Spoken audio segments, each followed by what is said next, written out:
نہ کہو، جو کہا جائے سنو، وَاصْبِرْ عَلَىٰ مَا يَقُولُونَ وَاهْجُرْهُمْ هَجْرًا جَمِيلًا، اور صبر کیجئے محمد صلی اللہ علیہ وسلم۔ دیکھیے کوئی پہلو ایسا نہیں ہے جس میں ہمیں ہدایت قرآن مجید سے اور سیرت محمد صلی اللہ علیہ وسلم سے مل نہ جائے۔ اگر اللہ تعالیٰ مقام دعوت پر فائز ہونے کی توفیق عطا فرما دے تو جو مرحلے پیش آئیں گے وہ آپ کو نظر آ جائیں گے سیرت محمدی میں صلی اللہ علیہ وسلم، اور اس وقت حضور سے جو کہا گیا اس سے آپ کے دل پر بھی، اس کے زخمی جو آپ کا دل ہے، آپ کے احساسات ہیں، اس پر مرہم رکھا جائے گا۔ وَلَقَدْ نَعْلَمُ أَنَّكَ يَضِيقُ صَدْرُكَ بِمَا يَقُولُونَ، ہمیں خوب معلوم ہے کہ جو کچھ آج تمہیں سننا پڑ رہا ہے اس سے تمہارا سینہ بھجتا ہے، تمہیں رنج اور صدمہ ہوتا ہے، لیکن وَاصْبِرْ عَلَىٰ مَا يَقُولُونَ، جو کچھ یہ کہہ رہے ہیں اس پر صبر کیجئے، اس کو جھیلیے اور برداشت کہ عادت پڑے گی۔ پھر معاشرے کی درستی کے لیے ضروری ہے کہ بدلا ہو۔ ایک تھپڑ اس نے لگایا ہے تو تھپڑ اس کے لگے تو اس کے بھی 14 طبق روشن ہو، تاکہ کسی اور کو تھپڑ مارنے کی جرت اس میں نہ ہو۔ یہ صحیح ہے کہ معاشرے کی درستی اسی میں، لیکن جو دعوت کا معاملہ ہے بالکل جدا ہے، اس کے قانون اور ہے۔ حضرت مسیح کے الفاظ کیا تھے یا نہیں، بہرحال انجیل میں یہ ہے، اور میں جو بات عرض کر رہا ہوں وہ یہ ہے کہ وہ بالکل صحیح ہے۔ مقام دعوت کے دوران یہی طرز عمل صحیح ہے، اور یہی طرز عمل محمد رسول اللہ نے صلی اللہ علیہ وسلم اپنے ساتھیوں کو تلقین فرمایا۔ وہ کیا ہے؟ وہ الفاظ جو ہے انجیل کے وہ یہ ہے کہ اگر کوئی تمہارے داہنے گال پر تھپڑ مارے بایاں بھی پیش کر دو، اگر کوئی تمہارا چغا لینا چاہے نالش کر کے تو تم اس کو کرتا بھی اتار کے دے دو، اگر کوئی تمہیں بیگار میں 1 کوس لے کے جانا چاہے تم 2 کوس اس کے ساتھ جاؤ۔ اس پر کہا گیا کہ یہ بڑی غیر فطری تعلیم ہے، یقیناً قانون کے اعتبار سے غیر فطری ہے، دعوت کے اعتبار سے یہ لازمی ہے۔ یہی دعوت کا یہی قانون ہے جو 12 برس تک مکے میں محمد الرسول اللہ نے نافذ کیا۔ صحابہ کو کیا حکم تھا؟ تمہیں کتنا ہی مارا جائے تم جواب میں کوئی کارروائی نہیں کر سکتے۔ نو ریزسٹنس، نو ریٹیلیشن۔ ریزسٹنس تو ہے، پیسو ریزسٹنس۔ ریزسٹنس کیا ہے؟ کہ پیچھے مت ہٹنا۔ وہ سارا دباؤ کیوں دے رہے تھے کہ تم اپنا تعلق منقطع کرو محمد سے صلی اللہ علیہ وسلم، تم توحید کو چھوڑو، اپنے آبائی دین میں آؤ۔ اسی کے لیے پریشرائز کر رہے تھے نا۔ حضرت بلال کو مار رہا ہے امیہ ابن خلف، حضرت خباب بن الارت رضی اللہ تعالی عنہ کو دہکتے ہوئے انگارے زمین میں بچھا کر اور اس کے اوپر ننگی پیٹھ لٹا دیا گیا۔ آپ ذرا تصور کیجئے، ایک شخص دیکھ رہا ہے کہ دہکتے ہوئے انگارے بچھائے جا رہے ہیں، یہ میرے لیے تیار کیے جا رہے ہیں، اور پھر حکم دیا جاتا ہے کرتا اتار دو، کرتا اتار دیتا ہے، لیٹ جاؤ، لیٹ جاتا ہے۔ کیوں؟ بڑی غیر فطری بات ہے یہ تو۔ اسے ہاتھ پاؤں مارنے چاہیے۔ ایک آدمی ڈیسپریٹ ہو جائے تو آپ کو معلوم ہے اس کے اندر طاقت بہت آ جاتی ہے۔ اسے نظر آ رہا ہو کہ مجھے تو بھون دیں گے، کباب بنا دیں گے، تو اگر اسے اجازت ہو 2-4 کو مار کر مرے گا۔ اجازت نہیں، محمد نے ہاتھ باندھ دیے صلی اللہ علیہ وسلم، تمہیں اجازت نہیں ہاتھ اٹھانے کی۔ یہ بعد میں سورہ نساء میں یہ الفاظ نازل ہوئے کہ اے مسلمانوں، ایک زمانہ یہ تھا کہ تمہیں حکم تھا کفو ایدیکم، اپنے ہاتھ بندھے رکھو، you are not allowed to retaliate, ڈٹے رہو، جمے رہو، کھڑے رہو، صبر کرو، جھیلو، برداشت کرو، پیچھے نہ ہٹنا، نہ محمد کے دامن کو چھوڑنا صلی اللہ علیہ وسلم، نہ توحید کا دامن چھوڑنا، لیکن ہاتھ اٹھانے کی اجازت نہیں۔ بتائیے کہاں گیا قانون؟ قانون تو یہ ہے کہ بدلا لو، لیکن وہ قانون تو اس وقت نافذ ہوگا جب انقلاب آ جائے گا، اسلامی حکومت قائم ہو جائے گی، تب آئے گا نا قانون۔ ابھی مرحلہ ہے انقلابی عمل کا، ابھی تو انقلاب لانا ہے، اسلامی حکومت قائم کرنی ہے۔ اس پروسیس کے تقاضے کچھ اور ہیں۔ اس میں جو پہلا مرحلہ ہے وہ پیسو ریزسٹنس کا ہے، صبر کا۔ یہی وجہ ہے، دیکھیے مکی صورتوں میں خود نبی اکرم صلی اللہ علیہ وسلم کو اتنے مختلف پیرایوں میں صبر کا حکم دیا گیا. کچھ مثالیں میں دے چکا ہوں. وَلِرَبِّكَ فَاصْبِرْ، اسی طریقے سے وَاصْبِرْ كَمَا صَبَرَ أُولُو الْعَزْمِ مِنَ الرُّسُلِ، اے نبی صبر کیجئے جیسے کہ صبر کیا ہمارے اولو العزم رسولوں نے. وَاصْبِرْ وَمَا صَبْرُكَ إِلَّا بِاللَّهِ، اے نبی صبر کیجئے اور آپ کا صبر تو اللہ ہی کے سہارے ہے.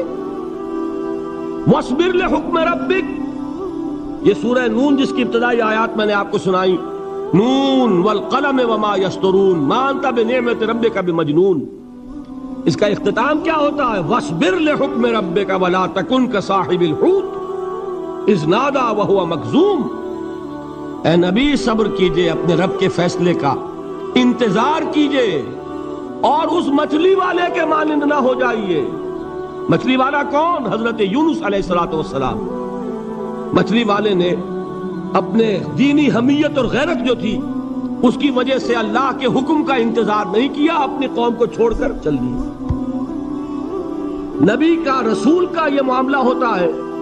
جیسے کہ آپ کو معلوم ہے کوئی افسر ہے کسی حکومت کا، وہ اپنی پلیس آف ڈیوٹی کو نہیں چھوڑ سکتا. He must stick to his place of duty. بڑے افسرز کے لیے تو یہ بہت بہت اہم بات ہے.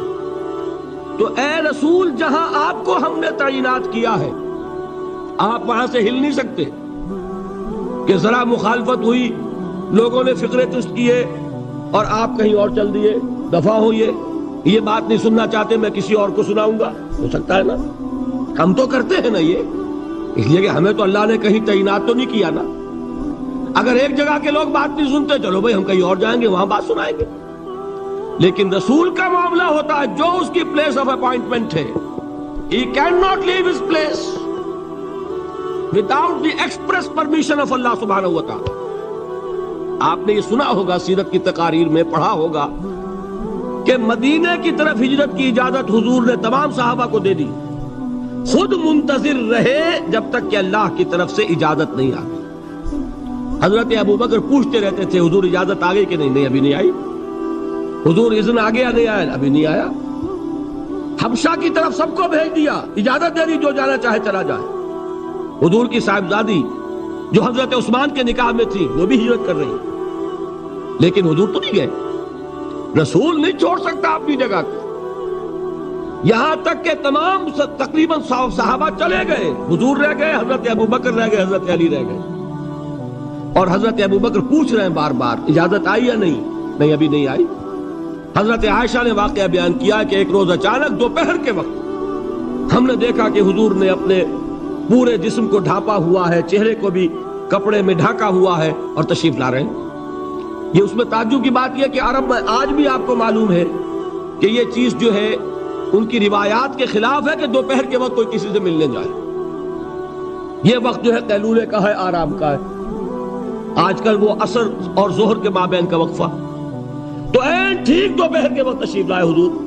آپ نے آ کے حضرت ابوبکر سے فرمایا کہ اجازت آ گئی ہے.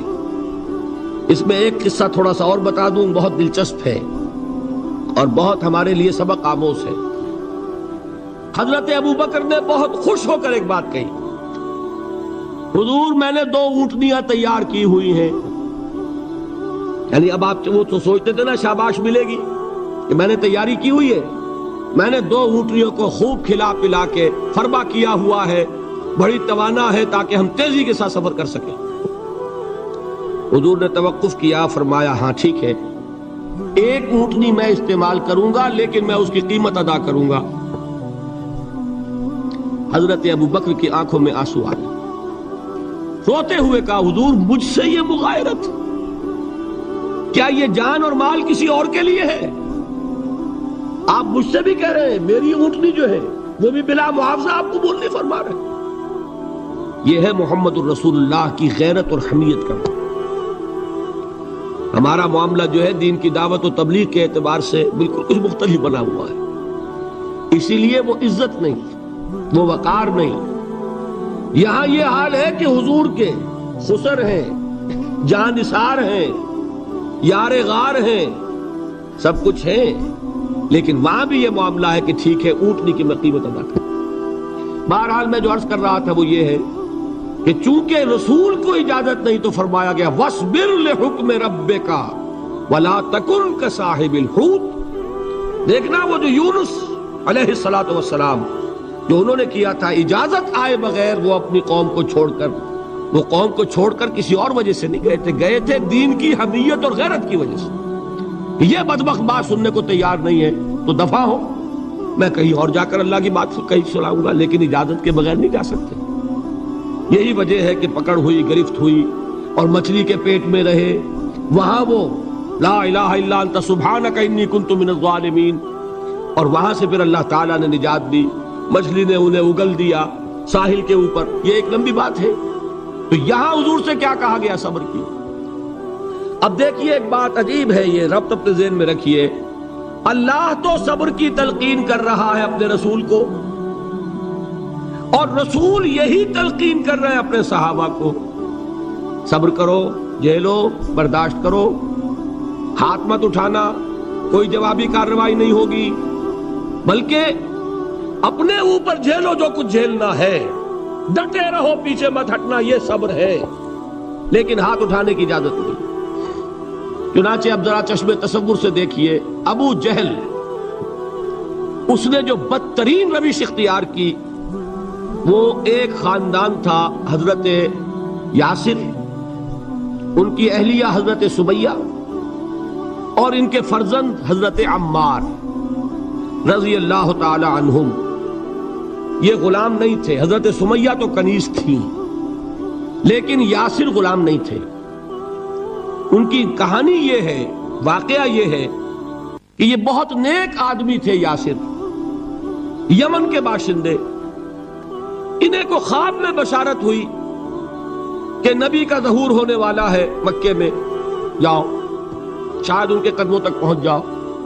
جیسے حضرت سلمان فارسی کی بات میں نے آپ کو بتائی، وہ تو خواب کی بشارت نہیں تھی، وہ ان کے غور و فکر کا معاملہ تھا۔ انہوں نے وہ جو آگ کی پوجا پاٹ ہے اس کو چھوڑا اور سفر کیا، اور پھر انہیں خبر دی ایک راہب نے کہ کھجوروں کی سرزمین میں آخری نبی کا ظہور ہونے والا ہے، جاؤ، شاید قسمت یابی کرے۔ انہیں خواب آیا تھا، یہ یمن سے ترک وطن کر کے مکے آ گئے۔ ابو جہل کا ایک چچا تھا، بہت شریف النفس انسان، اس کے ساتھ معاہدہ کیا حلیف بن کر، اور وہ مکے میں رہنے لگے۔ اس لیے کہ یہ نوٹ کر لیجئے، مکہ اس وقت ایک قبیلے کا شہر تھا، صرف قریش، یا قرشی رہ سکتا تھا وہاں یا قرشی کا حلیف۔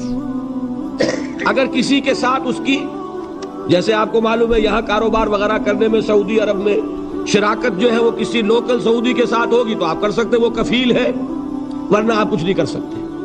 اسی طرح کی بات وہاں تھی کہ اگر تو کسی قرشی نے آپ کو امان دی ہوئی ہے تو آپ رہ سکتے ہیں مکے میں، ورنہ نہیں۔ یا تیسرے قرشی کا غلام تو ملکیت ہی ہے اس کی، جیسے بھیڑ بکری ہے کسی قرشی کی، اسی طرح اس کے غلام ہے۔ یہ تین کیٹیگریز تھی انسانوں کی مکے میں۔ اسی کو نوٹ کیجئے کہ جو بیچارے غلام تھے وہ سب سے زیادہ ستائے گئے، اس لیے کہ غلاموں کے تو حقوق ہی کوئی نہیں تھے۔ ان کو تو اگر کوئی شخص اپنے غلام کو ذبح کر دیتا تھا تو بھی کوئی پوچھنے والا نہیں۔ بالکل ایسے ہی ہے نا، آپ کی بکری آپ نے ذبح کی، گوشت کھا لیا، کوئی آپ سے کوئی پوچھ سکتا؟ جب ملکیت ہے، آپ کی بکری آپ کی تھی، آپ نے ذبح کر دی۔ غلام آپ کی ملکیت تھا، آپ نے ختم کر دیا، کوئی اس میں جرم نہیں، کوئی باس پرس نہیں۔ یہ تھا حال غلاموں کا۔ بلال غلام تھے، ابو فقی غلام تھے، زنیرہ ایک کنیز تھی۔ ان کو جو ماریں پڑی ہیں اس کا آپ کو معلوم ہے۔ حضرت بلال کے ساتھ جو کچھ امیہ ابن خلف نے کیا، کہ جس طریقے سے کہ حیوانوں کی لاشیں جو ہے کھینچ کر گھسیٹ کر لے جائی جاتی ہیں، ان کی گردن میں رسی ڈال کر گھسیٹتے، اسی طریقے سے حضرت بلال کے گردن میں رسی ڈال کر ٹھیک دوپہر کے وقت مکے کی سنگلاخ گلیوں کے اندر گھسیٹا جاتا تھا۔ نیچے زمین جل رہی ہے توے کی طرح، اور ویسا بھی ہوتا تھا کہ چت لٹا دیا، اوپر سے وہ آگ مکے کا کہ سورج جو ہے ذرا نوٹ کیجئے، آگ برسا رہا، نیچے زمین توے کی طرح جل رہی، اور ایک بھاری سل بھی لا کر جو ہے سر پر رکھ دی، چھاتی پر رکھ دی گئی ہے کہ آواز نہیں نکل رہی، جھاگ نکل رہے منہ سے، لیکن اس حال میں بھی احد احد احد، ایک ایک اللہ، قل هو اللہ احد، الفاظ لکھیے. یہ ہے وہ صبر، یہ ہے وہ صبر، صبر علی